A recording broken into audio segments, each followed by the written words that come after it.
That's it. 5, 4, 3, 2, 1. Nice job, Crushed. Before we get into it, I just really quickly want to show you something. This was how I shot my first 2 videos. And now, I got a light! So hopefully the quality of the speaking parts should improve. Interruption over, let's get to the video. Hi Fruit Buds, Micaela here. It's no secret, January and February are the biggest months for fitness. In addition to eating healthily, the vast majority of people also want to get more exercise. The two kind of go hand in hand. I mean, you can't exercise a bad diet, and eating jalapenos doesn't count as getting a good sweat in. This video is part of the Sweet New Year series, where I post a new video every week of January specifically related to common New Year's resolutions to help you get your new year started off right.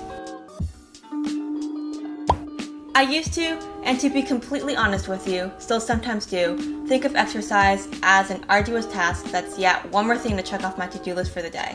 Sometimes while I'm working out, I'll think to myself, am I really going to be able to do this consistently for the rest of my life? That seems like a long time. But like with any habit, once you make it an integral part of your life, it's hard to get away from it. And can you believe I actually sort of miss it when I haven't had a good sweat session in a few days? The best way to get yourself out of a workout or lack thereof workout rut is to shake up your routine. This week, I gave myself the challenge of trying 7 new workouts, 7 days straight. I try to get some form of exercise in on a regular basis, be it walking my dog, doing an at-home workout, taking a workout class, or something as simple as choosing the stairs over the escalator. I do a planned workout about 3 times a week, so I'm a bit scared to see how my body will feel after working out for 7 days straight, and all new workouts at that. I mixed up the week to include a variety of workouts that I've always wanted to try but never did. On Sunday, I started the week off with SoulCycle. It's Sunday, day 1 of my week of new workouts challenge, and I'm kicking the week off with SoulCycle. I'm meeting a friend who does SoulCycle a lot, so let's hope I can keep up with her. Actually, no. It's not about keeping up, it's about getting out there, moving your body, having a good time, and trying new things. Let's go! I know people who swear by SoulCycle, but to me, it's always felt more of a branded lifestyle you buy into than a workout itself. Sort of like a sorority or fraternity. You're not allowed to film during the workout, so I stuck my phone in to get a few seconds of footage purely to show you what the class is like. The room is dark save for a few lit candles, and during levels of intensity, they turn the disco lights on. The ride feels like a choreographed dance routine, with doing push-ups on the handlebars, while incorporating weights, while all at the same time spinning to the beat of the music. But honestly, I was so uncoordinated while trying to lift and pedal at the same time, I don't feel like I got a really good upper body workout. I also don't think I properly adjusted my bike for my height, so I didn't feel stable the entire time. Towards the end of the 45-minute ride, the instructor kind of does a meditation session with the class and says some sort of soulful, deep affirmation to ponder on while you lose yourself in the endorphins and beat of the music. Like, I don't care where you come from, where you work, how much money you make. All I care about is the energy you bring to the class right here, right now, in this dark room full of like-minded people. Hence the soul in SoulCycle. I liked the nightclub energy and overall camaraderie of everyone working at the same time with the beat of the rhythm, but I'd have to try SoulCycle a few more times to really give it a good review. Just got done with our first well, not her first SoulCycle, she's a pro. Just got done with my first SoulCycle. Okay. And we're getting coffee. Rebel? Is that how you pronounce it? I think it's Cafe Reveille. Cafe Reveille. Oh yeah. My god. I actually called them. I called them for my Instagram video that I did to make sure like I'm pronouncing it right. Yeah. And they said it's Cafe Reveille. And I was like, the Cafe Reveille, like it rhymes with cafe? And they're like, yeah. After our ride, Megan and I had tea down the block at Cafe Reveille, which was in my top Instagram spots in San Francisco video, though this was their Castro location, not the more picture-worthy Mission Bay location. I wasn't 100% sold on the workout I got from SoulCycle, mainly because I was a newbie and I wasn't sore or anything because I didn't push too hard.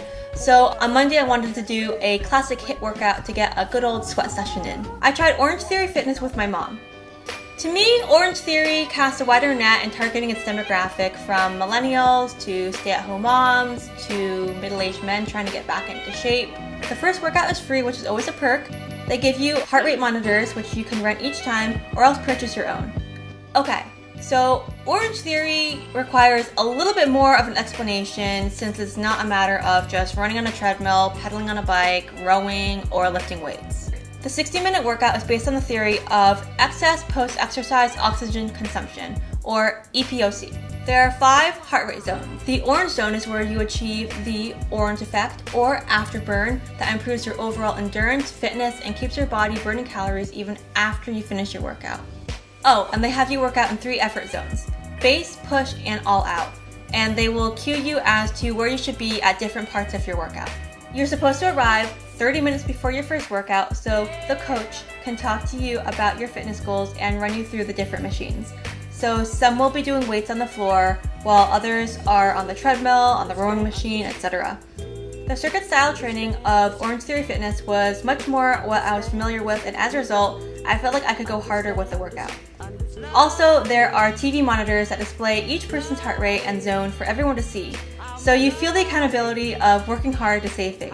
Here at Orange Theory Fitness, we're a 1-hour full body workout. We work within the 5 heart rate zones, which you might see represented by colors on the screen behind me. We work within the gray, blue, green, orange, and red zones. Now, the 2 fat burning zones for us is the orange and red zone. If you get 12 minutes or more in those 2 fat burning zones, then you're gonna continue to burn for 36 more hours after today's workout. We have treadmills, we have water rowers, we also have weights, Bosu balls, TRX straps, and ab dollies. We just have a bunch of equipment to help you reach your fitness goals. The overall vibe I got from Orange Theory Fitness was very summer camp, go team, we're all in this together.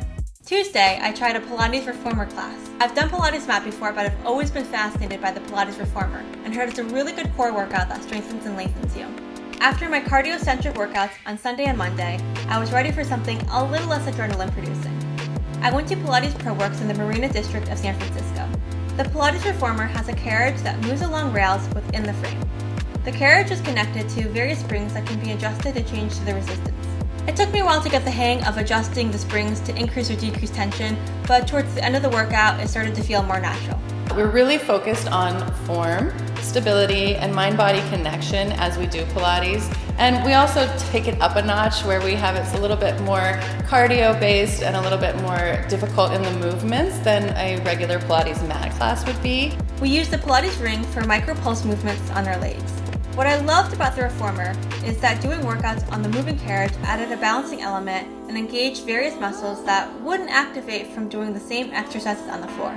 Megan, who did SoulCycle with me, told me that doing Pilates Reformer helped her get a lot of definition in her abs, so that's incentive for me to keep trying, although that should not be the only reason why you work out, only an added benefit. Another workout I always wanted to try was bar. There's something so graceful about the dancer-like movements that intrigued me, and who doesn't want to look like a dancer? Wednesday, I met up with my friend Amy to take a bar class at Avant Bar in San Francisco. Got my dance socks on, ready for bar. I was sort of expecting a similar feeling workout to the Pilates Reformer, but I was surprised by how much more cardiovascular the exercises were. The movements were very precise, and I felt like a rhinoceros trying to follow instructions while at the same time balance and maintain good posture. I would just start to feel comfortable with the choreography, then we'd already be moving on to the next series. The last portion of the class was devoted to cardio, and oh my goodness you guys, I don't know if it was because my legs and glutes were already so fatigued from doing pulses and squats, but I was having trouble keeping up. My legs felt like weights. I feel like Pilates Reformer and bar go hand in hand, and both have really inspired me to do more exercises that build up my balance. While all of my workouts so far that week involved going to workout classes, Thursday I decided to do an at-home workout. There are endless amounts of at-home streamable workout subscriptions, ebooks, and YouTube videos. I combined 4 different HIIT workout videos that focus on inner thighs and finished off with 2 abs videos. The workout took me a little over an hour to finish. I did Pop Sugar Fitness's The Ultimate Inner Thigh Workout, Pop Sugar Fitness's 5-minute leg workout, Blogilates Play Squat Challenge, Blogilates Intense Inner Thigh Challenge, and Blogilates Extreme Abs 2 and 3, which I'll link in the description below. I love the autonomy of being able to choose and structure your workout a la carte, and YouTube workout videos are a really great option if you're short on time, money, or just don't feel like going out to a workout class.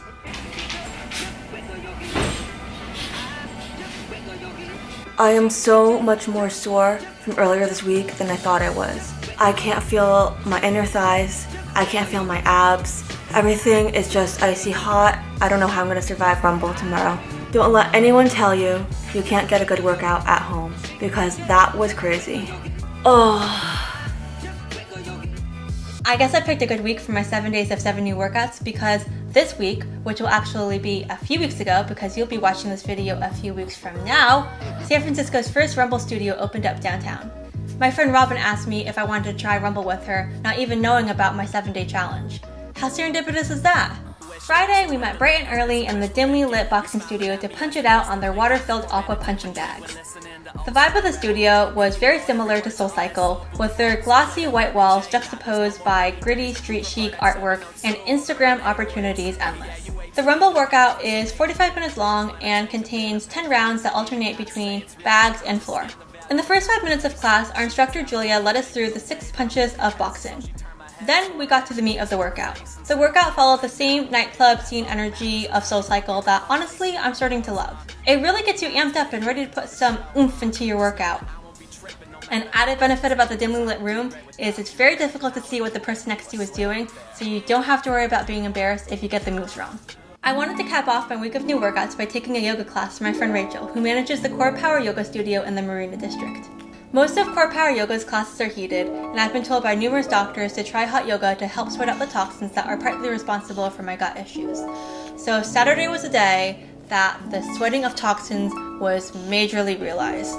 I took Core Power Yoga's Sculpt class, which combines strength training moves like squats, lunges, and weights with an elongating yoga flow. The class was heated to 93 degrees, which for someone who was always cold felt amazing at first. But after we got moving, definitely got me sweaty, especially being in a room that's literally mat to mat with other enthusiastic Saturday morning yogis. I'm also a germaphobe and couldn't help but cringe when I saw other people's sweat drip onto my yoga mat, but as long as you take a shower and clean everything after, you should be good to go. I've done yoga before and can easily get bored repeating the same poses over and over again. What I loved about this class was it was more of a yoga-inspired fusion than traditional yoga with poses called out in Sanskrit. I'm someone who gets tight easily, so the marriage of stretchy yoga movements with strength training movements is definitely something I can stand by.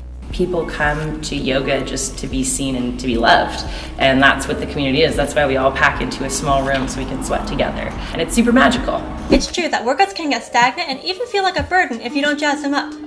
In addition to building strength, muscle, and endurance, working out should be an outlet to get those endorphins flowing. You don't need to shell out boku bucks to take an expensive workout class. I really love my at-home workout, and more often than not, I'll do a workout at home because it's the most convenient option for me. But every once in a while, it's fun to shake up the establishment and try something new. I learned that I like bringing a buddy along when I'm trying a new workout, and I'm going to start meeting friends for workout class dates instead of getting tea, coffee, or going to the movies. As someone who typically doesn't work out every day, I wasn't sure how my body would respond, and I was actually dreading dragging my body through a new workout every single day for an entire week. But this challenge taught me more than I could have ever anticipated. Towards the end of the week, I started looking forward to moving my body in a new way every day. While it's not within my budget to take this many workout classes in a week, I definitely want to integrate them more into my routine. I still want to try some of these workouts again to get a better gauge after I'm more proficient, but so far, my favorite workout was Rumble. Between throwing punches, lifting weights, and doing other HIIT exercises like high knees, burpees, and mountain climbers, my entire body was a wet noodle after. I love efficiency and feel like total body workouts offer the most bang for your efforts. The dimly lit room, flashing lights, hip-hop music, my instructor Julia's infectious energy, and throwing punches made me feel powerful. Hold on.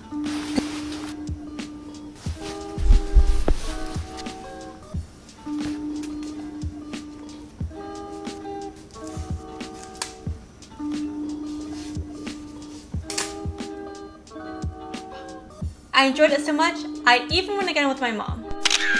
This challenge taught me that working out can be fun. Sure, I've heard people say that time and time again, but this week, I really experienced that firsthand.